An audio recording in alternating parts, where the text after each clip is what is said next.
एक बार पुनः आपका मेरे चैनल पे हार्दिक स्वागत है। आज एक नई जानकारी के साथ एक नया वीडियो लेकर मैं हाजिर हूँ। आज के वीडियो का शीर्षक है भारत का विस्तार। जैसा कि आप जानते हैं, भारत एक विशाल देश है। इसका क्षेत्रफल बहुत बड़ा है। तो आज हम ये जानेंगे कि भारत कितना लंबा चौड़ा और कितना विस्तृत है, आकार में ये कितना बड़ा है। ये सब आज के वीडियो में जानने वाले हैं। इस टॉपिक को या इस शीर्षक को जानने के लिए हमें कुछ आंकड़ों की जरूरत पड़ेगी। कौन कौन से आंकड़ों की आवश्यकता पड़ेगी, पहले हम उन पर चर्चा कर लेते हैं।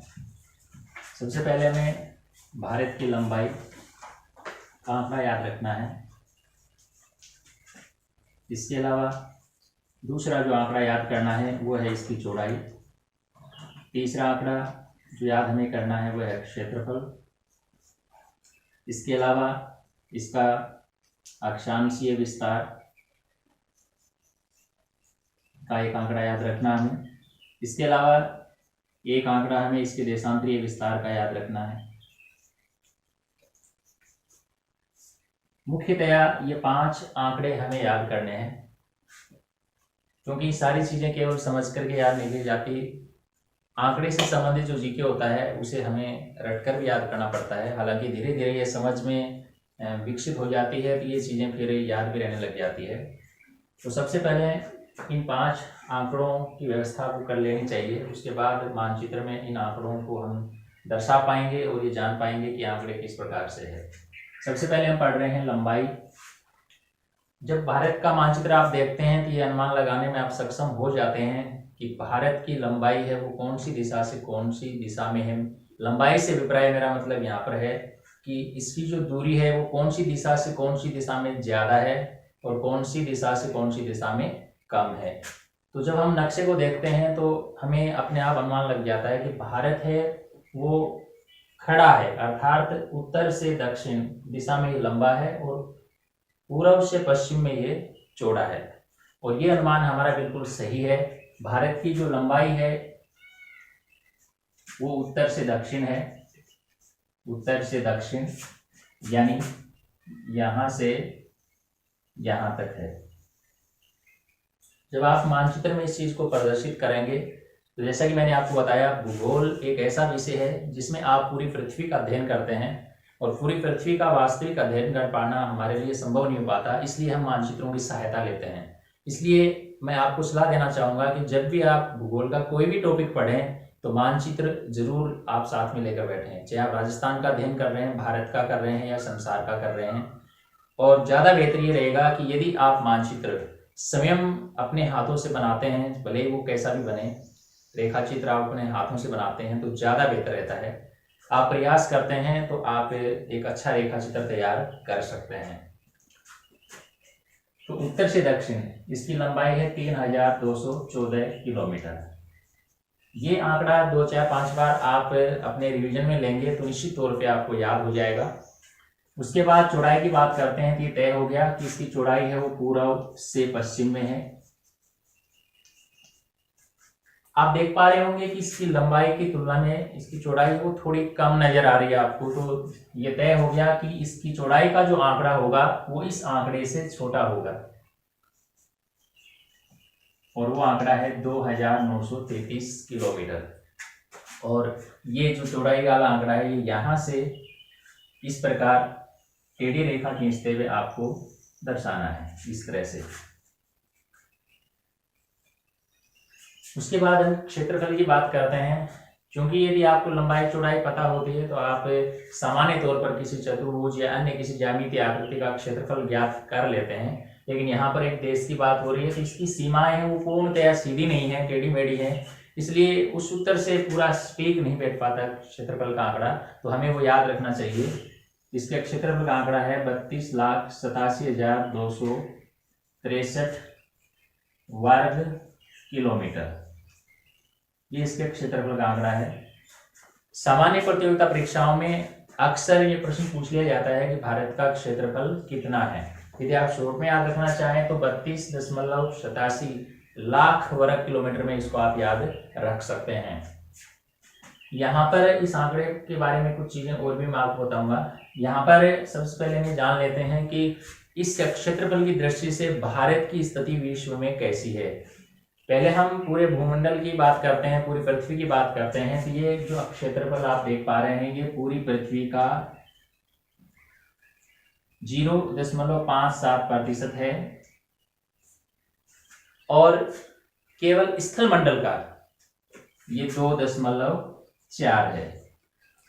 लगभग में आप इसको याद रख सकते हैं क्योंकि ये आंकड़ा 2.47 होता है, तो ये लगभग 2.5% हो जाता है। सरल शब्दों में आप इसको याद रख सकते हैं कि पूरे स्थल मंडल का 2.5% भूभाग भारत के अधीन है या भारत के पास है, जबकि पूरी पृथ्वी का ये मात्र लगभग में आंकड़ा याद रखें तो 0.5% बनता है। यदि हम क्षेत्रफल की दृष्टि से देखें तो भारत विश्व का 7वां बड़ा देश है, 7वां बड़ा देश है। तो यहाँ पर एक प्रश्न शब्द बन जाता है कि फिर 6 बड़े देश कौन से हैं, उनके नाम भी आपको याद रखना चाहिए, क्योंकि भूगोल से संबंधित प्रतियोगिता परीक्षाओं में इस प्रकार के प्रश्न पूछ लिए जाते हैं कि विश्व के 5 सर्वाधिक बड़े देशों को क्रमानुसार बताइए, कौन से क्रम के अनुसार कौन सा है, या सबसे बड़ा कौन सा है, 2 नंबर पे कौन सा है, ये भी आप याद रखना चाहिए। तो हम उन देशों की चर्चा भी कर लेते हैं। तो सबसे बड़ा देश है वो रूस है, रूस के बाद 2 नंबर पे कनाडा आता है और उसके बाद 3 नंबर पर चीन आता है। रूस, कनाडा, चीन, और चौथे नंबर पे जो देश आता है वो अमेरिका है। 5वें नंबर पे ब्राजील और 6ठे नंबर पर ऑस्ट्रेलिया। ये 6 बड़े देश हैं विश्व के। संसार का नक्शा यदि यहाँ पास में होता तो आप अनुमान भी लगा सकते थे, क्योंकि संसार के नक्शे में ये स्पष्ट पता चल जाता है कि आकार के आधार पे कौन से देश बड़े हैं और कौन से देश छोटे हैं। तो 1 नंबर, 2 नंबर, इस प्रकार आप 6 देश देख पा रहे हैं जो भारत से बड़े हैं, और 7वां स्थान हमारे देश का है। ये इसके क्षेत्रफल के आधार पर जो प्रश्न प्रतियोगिता परीक्षाओं में अक्सर पूछे जाते हैं, मैंने आपको बताया है। अब हम आगे वाला बिंदु लेके चल रहे हैं कि इसका अक्षांशीय विस्तार कितना है। क्योंकि मैं भारत की स्थिति से संबंधित वीडियो पहले बना चुका हूं, उसमें मैंने अक्षांशीय देशांतरीय विस्तार को बहुत अच्छे से समझाने का प्रयास किया है, तो आप वो वीडियो भी देख लें। डिस्क्रिप्शन में आपको उसका लिंक जरूर मिल जाएगा, आप देखना चाहें तो आप वहां से जरूर देख लें। अक्षांशीय विस्तार की जब हम बात करें तो इसका अक्षांशीय विस्तार है वो 29 डिग्री 2 मिनट का अक्षांशीय विस्तार है, जबकि इसका देशांतरीय विस्तार है वो है 29 डिग्री 18 मिनट। ये सरल शब्दों में अक्सर जो सामान्य गाइड आती हैं, बुक्स आती हैं, उनमें लगभग इसको 30 डिग्री या फिर लगभग 29 डिग्री बताया जाता है, जबकि अक्सर मैंने अभी तक जो भी पढ़ा है 30 डिग्री ही मान करके मैंने इसका अध्ययन किया है, क्योंकि 29 प्लस है, ये भी 29 प्लस है, इसलिए आप लगभग इसको 30 डिग्री मानकर चलें कि भारत का जो अक्षांशीय विस्तार है वो भी लगभग 30 डिग्री है और देशांतरीय विस्तार भी 30 डिग्री। 30 डिग्री का मतलब यहाँ पर क्या है, यानी कि भारत की जो चौड़ाई है और भारत की लंबाई है उसका ये विस्तार बताया गया है कि अक्षांशीय विस्तार लगभग 30 डिग्री में फैला हुआ है, और इसी प्रकार देशांतरीय विस्तार है वो लगभग इसका कितना फैला हुआ है, 30 डिग्री फैला हुआ है। इन चीजों का क्या उपयोग है, ये कहाँ काम आते हैं, इनसे संबंधित कौन से प्रश्न बनते हैं, इस पे भी हम चर्चा करेंगे। फिलहाल हम आगे बढ़ते हैं, क्योंकि आज का मुख्य बिंदु हम लेके चल रहे हैं विस्तार।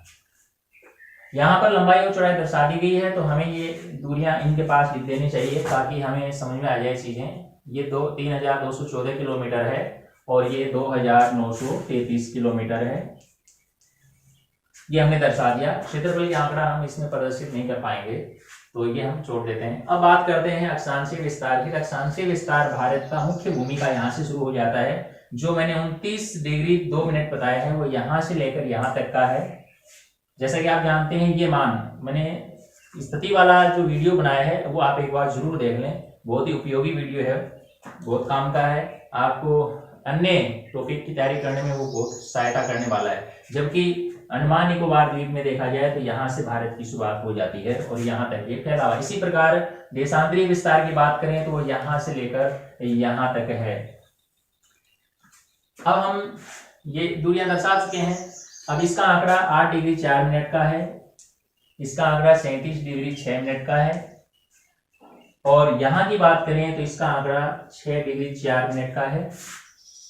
यहाँ की बात करें तो ये 68 डिग्री 7 मिनट है और इसका मान देखें तो 97 डिग्री 25 मिनट है। ये मैं फास्टली आपको बता रहा हूं क्योंकि इनसे संबंधित वीडियो मैंने अलग बनाया है। तो ये विस्तार है जो मैंने नक्शे में दर्शा दिए हैं अभी। तो ये आंकड़े में यहां से मिटा देता हूं।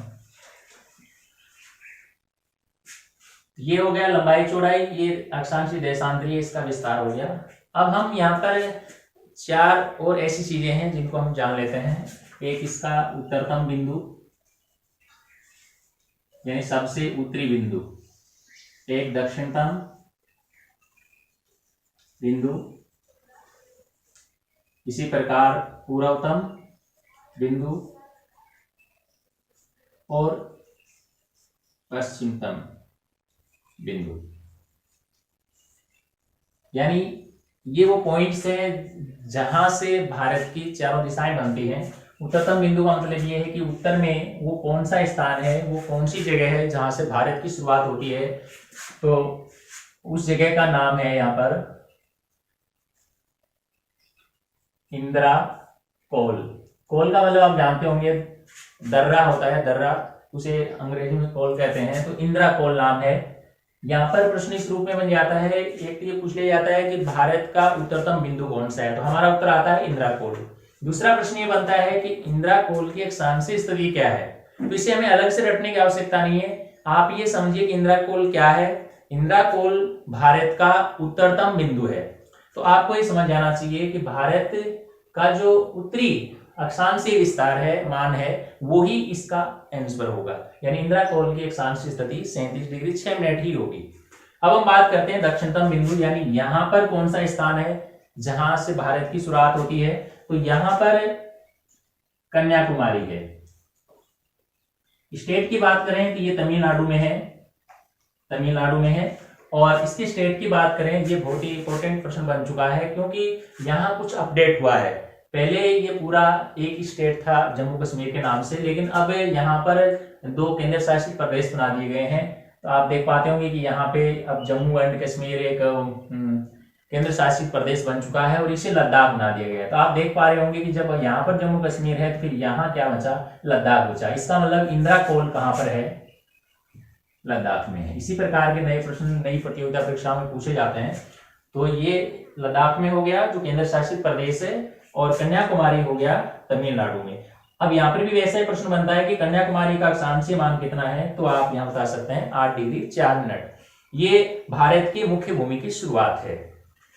यहाँ पर आपको 2 प्रकार के प्रश्न हमेशा याद रखने पड़ेंगे, जिस प्रकार हमें 2 अक्षांशीय मान याद रखने पड़ रहे हैं, क्योंकि अंडमान निकोबार भारत का अभिन्न हिस्सा है और अंडमान निकोबार द्वीपों की शुरुआत है वो 6 डिग्री 4 मिनट से होती है।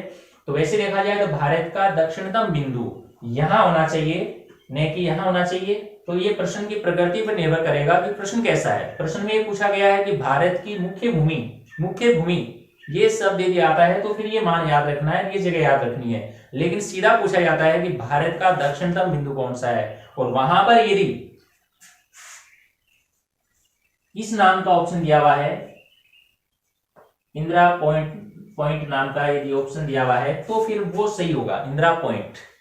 और ये है ग्रेट निकोबार में, ग्रेट निकोबार जो एक द्वीप समूह का नाम है ग्रेट निकोबार, ये वहां पर जगह है इंदिरा पॉइंट के नाम से, वहां से इसकी शुरुआत होती है।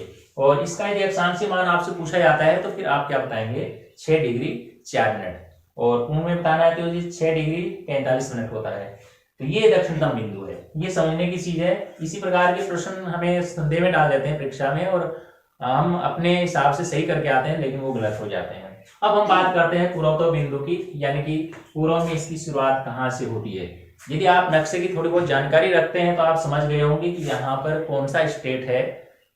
यहाँ पर अरुणाचल है, क्योंकि चीन की जो सीमा जिसके बारे में आपको मैंने बताया था कि मैकमोहन कहा जाता है, चीन के साथ जो सीमा लगती है, वास्तव में वो मैकमोहन है, वो अरुणाचल प्रदेश के साथ लगने वाली सीमा का नाम है। अरुणाचल प्रदेश के साथ लगने वाली सीमा का नाम है।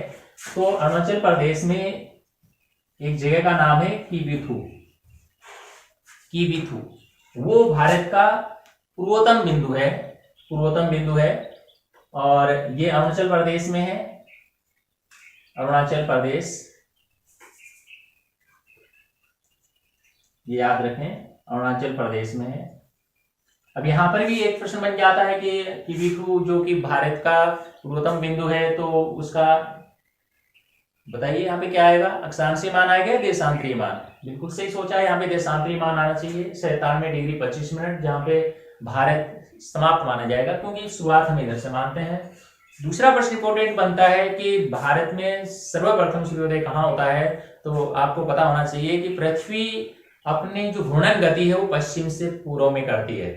ये चीज भी आपको समझ लेनी चाहिए कि पश्चिम से पूर्व कौन सी दिशा होती है। मैं इस पर अलग से वीडियो बनाऊंगा, पृथ्वी की गतियों से संबंधित उन गतियों के क्या प्रभाव है, उन पर हम विस्तार से चर्चा करेंगे। फिलहाल आप इतना ही रखिए कि भारत में सूर्योदय सर्वप्रथम कहाँ होता है, तो पूर्वोत्तम बिंदु पे होगा। और पूर्वोत्तम बिंदु कौन सा है, कि V2 अरुणाचल प्रदेश है, और इसका अक्षांशीय देशांतरीय मान भी इसमें आ चुका है। अब हम बात करते हैं पश्चिमतम बिंदु की, यानी कि भारत पश्चिम में कहां से शुरू होता है, तो यहां से होता है। यहां पर जो स्थान का नाम है वो है गौर मोता। आप यदि नक्शे की जानकारी रखते हैं तो यहाँ भी आप पहचान रहे होंगे कौन सा स्टेट है। बिल्कुल सही अनुमान लगाया आपने, यहाँ पर गुजरात है, और गुजरात से इसकी शुरुआत मानी गई गौर मोता से।